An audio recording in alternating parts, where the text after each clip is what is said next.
হেই everyone, সবাইকে welcome. আমার আগের ব্লগে তো দেখেইছো ঘুমাতে আমাদের অনেকটাই লেট হয়ে গিয়েছিল, তাই জন্য সকালটাও অনেক দেরিতে শুরু হলো। সমুদ্র স্নান করার পর বড্ড জোরে খিদে পেয়ে গিয়েছিল, তাই চলে গিয়েছিলাম 13 পার্বণে দুপুরবেলা লাঞ্চ কমপ্লিট করতে। তারপরে সোজা রুমে গিয়ে একটু রেস্ট নিয়ে বিকেল বেরিয়ে পড়েছিলাম আমরা একটু মোহনা দেখতে যাব বলে।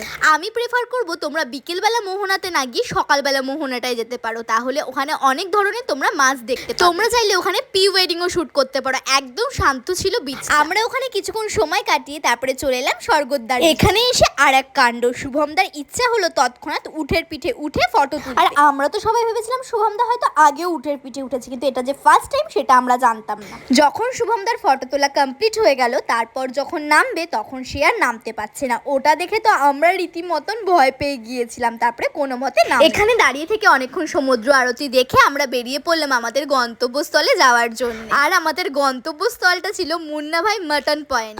খাবারের স্বাদ এতটাই সুন্দর, এবার থেকে যতবারই পুরী যাব এখানে একদিন হলেও ভিজিট করব। আর পারলে তোমরাও যেও, কিন্তু আমি তো এখানে মাটন খাই না, তাই আমি নিয়েছিলাম আমার জন্য চিকেন। আর ভিডিওটা ভালো লাগলে একটা লাইক করে যেও।